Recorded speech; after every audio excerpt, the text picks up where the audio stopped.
जय हिंद। आज की वीडियो में हम लोग क्या देखेंगे, ठीक, रमन प्रभाव का क्वांटम सिद्धांत के द्वारा व्याख्या। ठीक, रमन प्रभाव का क्वांटम सिद्धांत के द्वारा व्याख्या। तो सबसे पहले इसको हम लोग समझते हैं क्या है। रमन ने क्या किया, रमन जो वैज्ञानिक थे उसने क्या किया, क्वांटम सिद्धांत के आधार पर देखा। अब क्वांटम सिद्धांत क्या होता है उसको समझते हैं।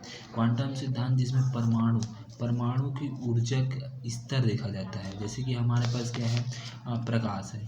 अब प्रकाश है, इसमें क्या रहता है, प्रकाश आता है इस प्रकार से। जैसे हम लोग प्रकाश विद्युत प्रभाव पढ़े हैं ना, ठीक, तो प्रकाश इस प्रकार से आता है जो फोटोन के रूप में आता है, फोटोन। तो इस फोटोन को हम लोग किसी धातु पर क्या कहते हैं, जो ऊर्जा है उसको धातु पर टकराते हैं। टकराने पर जो कौन कौन सी क्रिया रहता है, जैसे कि यदि प्रकाश की तीव्रता अधिक है तो इस धातु पर क्या होगा, प्रकाश की तीव्रता कम है, ठीक, तो क्या होगा, और प्रकाश की तीव्रता बराबर है तो क्या होगा इसके बारे में देखें। तो फर्स्ट में तीव्रता अधिक करके देखेंगे, सेकेंड में तीव्रता कम करके देखेंगे, थर्ड में तीव्रता समान रखेंगे। ठीक, तो इस प्रकार से अलग अलग प्रकार से किया, अलग अलग प्रकार करने से अलग अलग पाया। ठीक, तो इस प्रकार से हम लोग क्वांटम सिद्धांत की व्याख्या करेंगे। देखिए, रमन प्रभाव की व्याख्या प्रकाश के क्वांटम सिद्धांत के द्वारा की जा सकती है, जिसके अनुसार विकिरण की उत्सर्जन या अवशोषण फोटोन या क्वांटा के रूप में होती है। जो क्या कहते हैं, यहाँ पर जो प्रकाश है वो प्रकाश किसी धातु पर आता है, इस धातु पर आता है, ये धातु है, तो इसकी जो अवशोषण है और उत्सर्जन करने की प्रक्रिया है वो फोटोन के रूप में होती है। और जो प्रकाश की ऊर्जा आता है उसको क्या बोलता है, फोटोन बोला जाता है। जिसने आइंस्टीन ने बताया है कि ऊर्जा, ठीक, जिसे प्रकाश क्या आता है, सशत रूप में ना आकर छोटे छोटे बंडलों के रूप में आता है, जिसे क्या बोलता है, फोटोन बोला जाता है, जिसकी ऊर्जा क्या आता है, E=h होती है। ठीक, तो इसी में देखते हैं।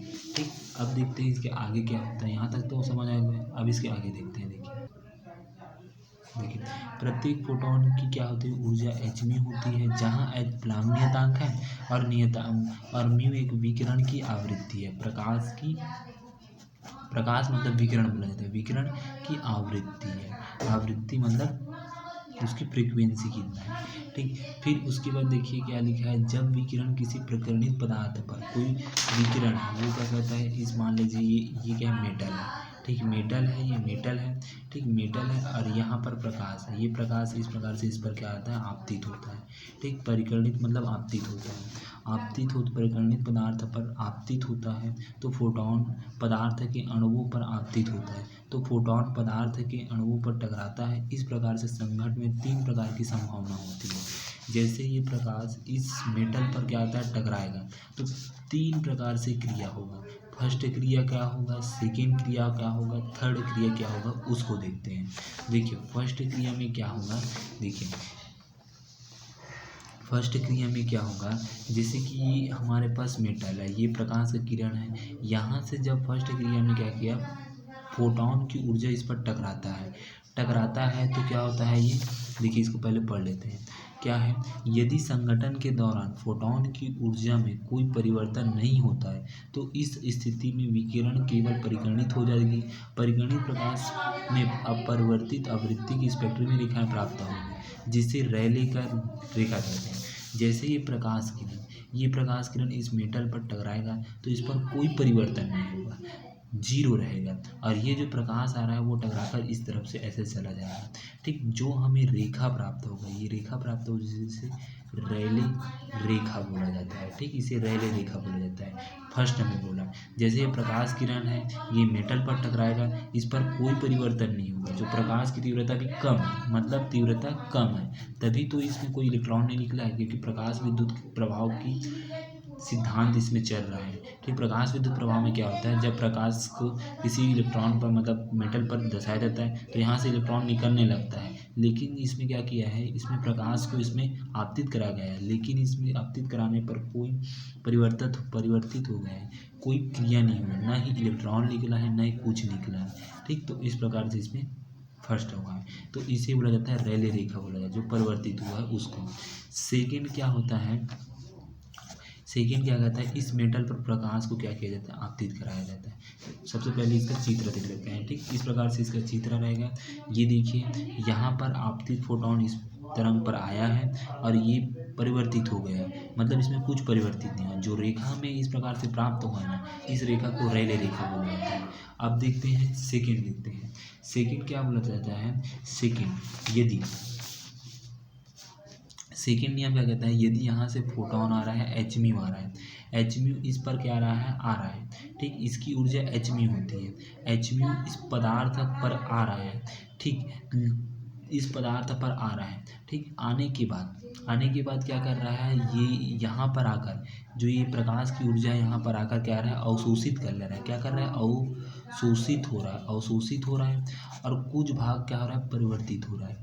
कुछ भाग क्या हो रहा है, परिवर्तित हो रहा है, जिसकी ऊर्जा कम हो जा रही है। ये मान लीजिए ये कितना है, 50 है, 50 हर्ट्ज का है, लेकिन यहाँ पर टकराया है, टकरा कर ये 25 हर्ट्ज का हो गया। ठीक, तो इसकी ऊर्जा कम हो गया, इसकी ऊर्जा ज़्यादा हो गया, तो ये मेटल क्या कर लिया, इसको अवशोषित कर लिया। ठीक, तो इस नियम को दूसरा नियम कहा जाता है, जिसे स्टोक रेखा बोला जाता है। ठीक, जो रेखा यहाँ पर बनेगा उसको स्टोक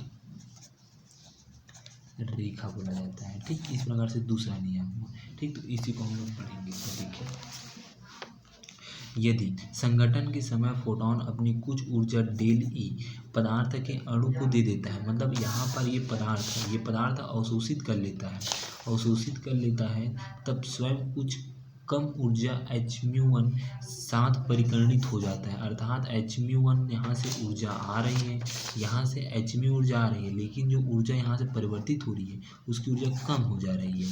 ठीक, कम हो जा रही है तो एच म्यू लेस देन हो जाएगा एच म्यू हो गया, तो del e equal to h mu minus में एच म्यू वन। ठीक, तो h mu one equal to h mu minus में डेल ई हो जाता है। ठीक, तो इस प्रकार से हमारे पास चित्र बनेगा।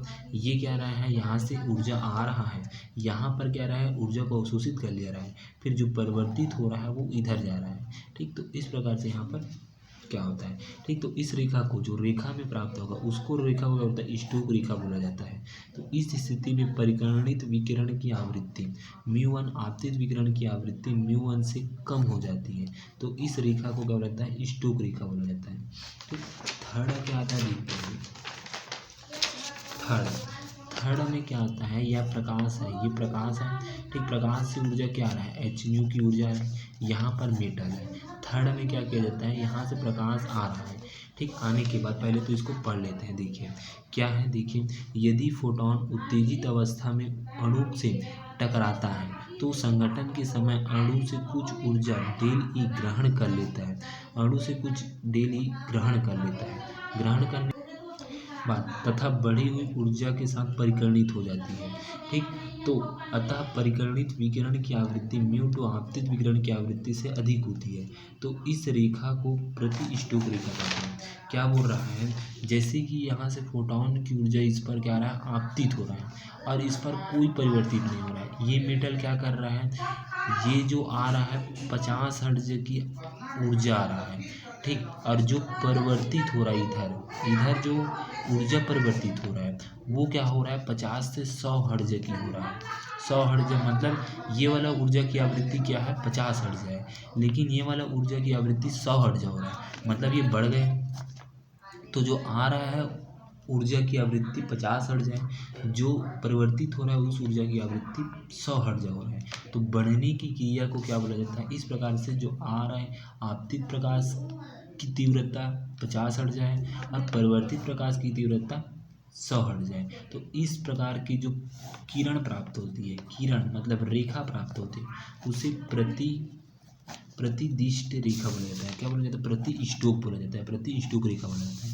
ठीक, तो इस प्रकार से इसका चित्र बनेगा। देखिए यहाँ से ऊर्जा आ रहा है, यहाँ से आकर इसकी ऊर्जा यहाँ से बढ़ गया है। ठीक, एच म्यू और एच म्यू टू हो गया, डेल ई हो गया। अतः परिकर्णित विकिरण की आवृत्ति म्यू टू आपतित विकिरण को आवृत्ति से अधिक होता है। इस रेखा को प्रति स्टोक रेखा कहा जाता है, इसको प्रति स्टोक रेखा जाता है। ठीक, इस प्रकार से यहाँ पर आपको बनाना है। ठीक, यहाँ तक आपको बनाना है। आई होप आपको समझ आएगा होगा। इस प्रकार से हमारा यूनिट 4 खत्म। ठीक, अब उसके बाद यूनिट 5 शुरू करेंगे। ठीक, यूनिट 5 शुरू करेंगे जिसमें हमें नाभिकीय संयोजन, नाभिकीय संरचना, नाभिक के बारे में पूरा पढ़ना है। नाभिक, परमाणु क्या होता है, परमाणु के अंदर में नाभिक क्या होता है, नाभिक क्या होता है, इसके अंदर में कौन कौन वैज्ञानिक ने इसका खोज किया, थॉमसन है, ठीक है, जेम्स चैडविक है। ठीक, इस प्रकार से इसमें हम लोग परमाणु के बारे में पढ़ेंगे यूनिट 5 में। ठीक, तो इस प्रकार से आपको यहाँ तक बनाना है।